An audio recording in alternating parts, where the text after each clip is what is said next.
Bonjour Cédric. Bonjour Marcelin, bonjour Alix. Bienvenue. Cédric, la prise en compte du développement durable est un impératif pour les pays africains. Notre climat, on ne le dira jamais assez, change très vite, ça change.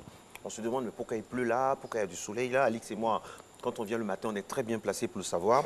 Alors notre population augmente pendant ce temps. Les ressources sont moins accessibles et vous le savez, elles deviennent plus chères, n'est-ce pas Alix?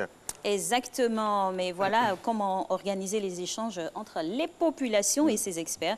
Nous avons commencé depuis le mois de janvier. La Côte d'Ivoire et le REFAC, un réseau d'experts africains, ont organisé des journées d'échange dédiées à la transition écologique et énergétique. Elles ont eu lieu la semaine dernière, n'est-ce pas, vous confirmez? Absolument. D'accord, vous vous en doutez Cédric, et donc aujourd'hui on en parle. Que retenez-vous de cette rencontre? Alors ce que je retiens de cette rencontre, c'est que ce matin on va un peu chambouler le plateau.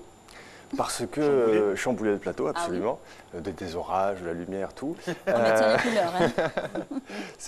J'avais une discussion avec le commandant Marcel Yao, qui était l'organisateur du REFAC, et qui me disait, mais quand même, tu sais Cédric, ce qu'on fait là, c'est très très bien, mais il y a quand même un travail qui est fait par des gens qu'on ne voit jamais, en tout cas dans nos rencontres d'experts, etc. Et en fait, depuis pratiquement 2011, avec Matin Bonheur, on organise des actions de sensibilisation, d'information du public et tout. Et aujourd'hui, on va faire une remise de prix à tous nos acteurs qui seront venus lors de ces conférences pour participer. Mais il va nous manquer 2 personnes, il va même nous manquer toute une équipe.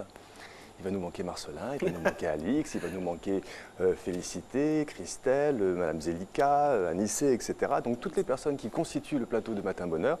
Et ils m'ont donc demandé, OIS, de vous apporter un prix, le prix des journées africaines pour l'écologie, le prix du GIFAC et donc le prix de l'écologie de la RTI qui est pour toute l'équipe de Matin Bonheur de la RTI, pour tout le travail que vous faites depuis des années de sensibilisation. Il est pour vous. Je ne me réveille pas le matin tôt pour rien. Ça fait plaisir. Donc voilà. Depuis la première saison. Nul n'est prophète chez soi. Mais la prophétie s'accomplit. Oui, ça a commencé comme ça.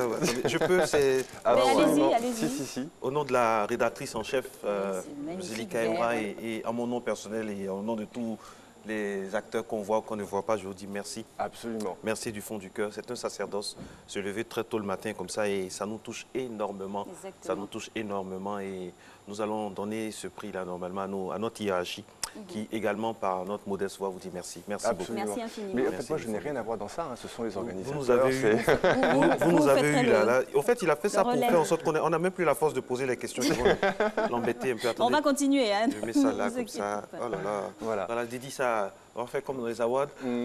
J'aimerais dédier Ladies and gentlemen, à mes enfants, à ma famille, the à mon winner épouse. is Matin Bonheur.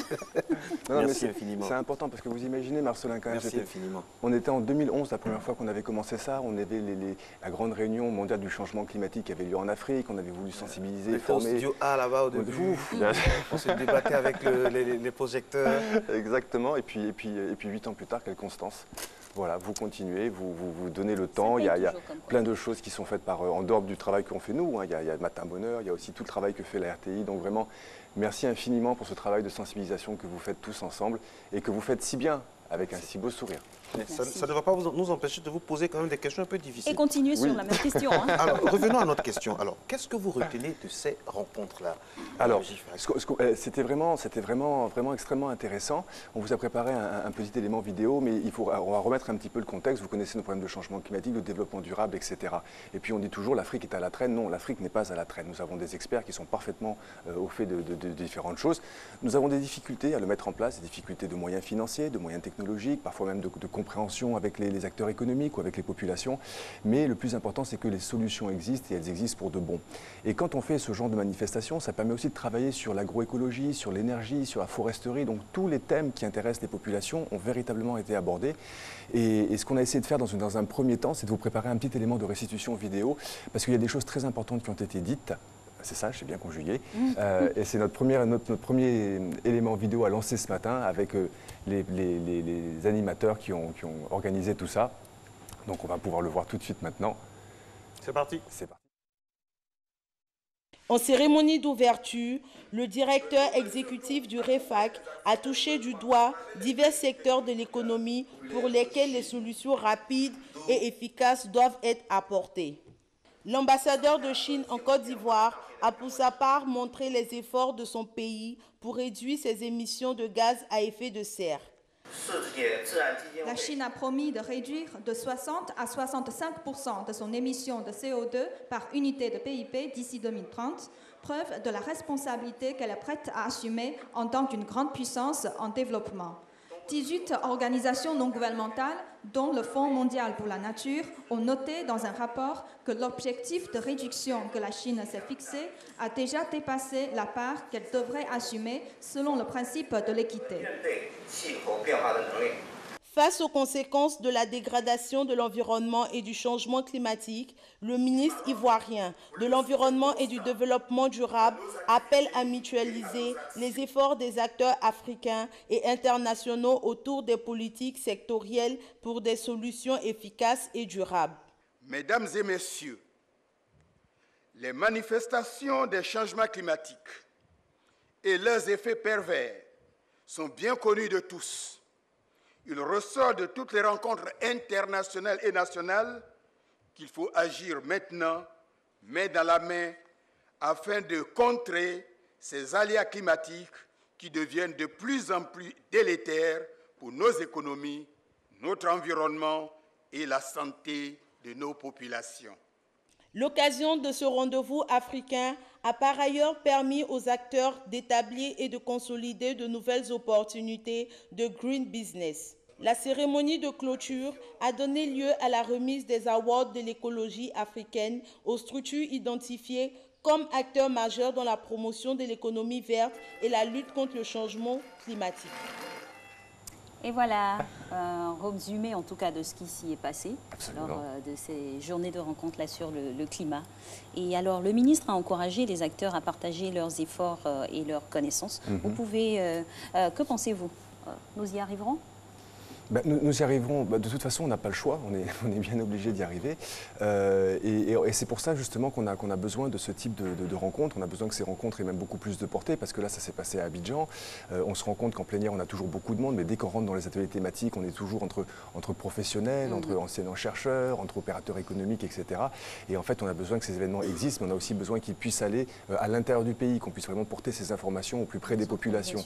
Parce que si tous ces savoirs, aussi magnifiques soient-ils, restent enfouis dans un tiroir ou malheureusement dans le peu de temps que nous arrivons sur ce plateau à l'expliquer, les populations resteront toujours désemparées face aux solutions qui sont pourtant accessibles entre les mains. Donc on y arrivera, il nous faut encore être beaucoup plus efficace, beaucoup plus persuasif, beaucoup plus présent sur le terrain. Alors quand on regardait les roches de cet élément-là, on a vu qu'il y a eu une intervention magistrale de l'ambassadeur de Chine qui a montré des résultats impressionnants. Est-ce vrai? Et puis comment s'inspirer de cet exemple-là? Absolument, parce que on avait regretté il y a un peu plus d'un an de ça que les États-Unis se retirent un peu de l'accord de Paris. Trump disait oui, tout ça c'est encore une histoire des Chinois pour faire en sorte que les coûts de production américains soient beaucoup plus chers. Mais en fait, on se rend compte absolument que non. Première question, Marcelin, vous avez dit, est-ce que c'est vrai? Oui, c'est vrai, ils ont pris des décisions, ils ont pris des actions, ils ont mis en place des capacités technologiques qui sont quand même assez fantastiques et ils ont véritablement aujourd'hui des résultats qui sont tangibles. Moi, j'avais commencé à travailler sur la Chine dans les années 90, jusqu'à peu près 2003-2005, et je vous promets que parfois Pékin c'était une ville difficile avec beaucoup de brouillard. Donc ça existe, ça marche. Maintenant, la bonne question que vous posez, nous on fait quoi en Côte d'Ivoire? Parce que c'est vrai qu'on n'a peut-être pas les moyens financiers et technologiques, mais quoi qu'il en soit, la Chine l'a parfaitement démontré, ne serait-ce que sur le plan énergétique. Le jour où ils ont dit on veut maintenant sortir un petit peu du charbon, on n'a pas le choix, c'est la principale source d'énergie de pays chinois, mais on veut valoriser par exemple les déchets agricoles pour produire de l'électricité. En pratiquement, j'ai envie de dire 7 ans, ils ont développé une capacité de production de 5 gigawatts-heure, de 5 gigawatts de production à partir de déchets agricoles, de l'électricité produite à partir des déchets agricoles. C'est 2 fois plus que la capacité de Côte d'Ivoire. Par contre, nous avons énormément de déchets. La recette, c'est quoi? Une volonté politique, identification des technologies, édiction des règlements, des décrets dont nous avons besoin, des arrêtés ministériels, et on envoie tout ça. C'est pas d'une grande complexité. Il faut aujourd'hui se concentrer sur ces thématiques-là. Et d'ailleurs, le ministre du Développement durable le disait parfaitement, nous devons aborder ces thématiques en dehors de toute question partisane que nous puissions avoir. Aujourd'hui, on n'a pas d'autre choix. L'intérêt suprême. C'est une question de survie, entre guillemets. Voilà. Alors en amont, vous avez parlé de panélistes bien au fait des différentes thématiques. Et concernant le public, comment il a réagi? Alors ça aussi, c'est extrêmement intéressant parce qu'on a un public varié. Donc de nouveau, c'est mieux vaut laisser parler ceux qui savent parler. Quand la chèvre est là, on ne bêle pas à sa place. Donc, élément vidéo. Le genou est là, la tête est là, je ne peux pas le chapeau.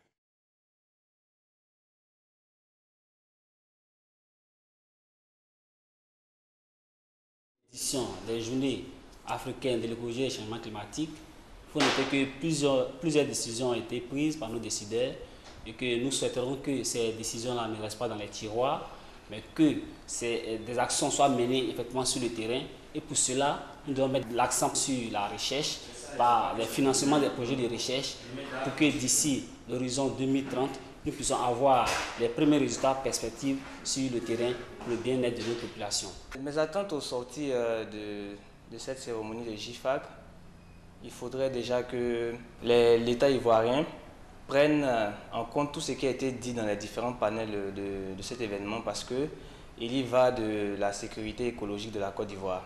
Il serait bien que ces genres d'événements soient pérennisés afin de mettre l'écologie dans la vie de tous les jours de tous les Ivoiriens, pour que nous soyons vraiment conscients des risques écologiques que nous risquons de subir.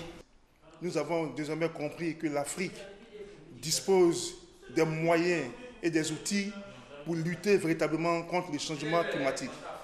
Il ne reste maintenant qu'à divulguer véritablement ces différentes recommandations des GIFAC afin que dans chaque territoire du pays et en Afrique, nous puissions les mettre en œuvre et ensemble combattre véritablement ce fléau qui ne fait que du mal à l'Afrique. Et voilà, véritablement prise de conscience. Hein, absolument. Et puis un public varié, vous avez vu, on avait un chercheur, on avait aussi un journaliste qui était là. Et donc c'est vraiment important parce qu'il faut qu'on puisse partager ces solutions. Je pense qu'aujourd'hui, tous les problèmes, on les connaît, on les observe malheureusement. Et il faut qu'on partage ces solutions pour que de bonnes actions se mettent en place sur tout le territoire ivoirien. Est-ce que cet événement est suffisant ? Comment aller plus loin dans la sensibilisation? Alors, il est bien, il était rafraîchissant aussi parce qu'on avait des panélistes étrangers qui étaient présents, donc ça fait du bien de temps en temps d'entendre d'autres voix.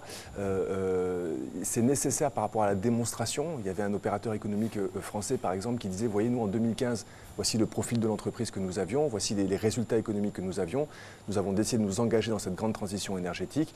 En 2018, les chiffres parlent par eux-mêmes. Regardez la performance de l'entreprise, regardez le positionnement de l'entreprise, donc tout se passe bien.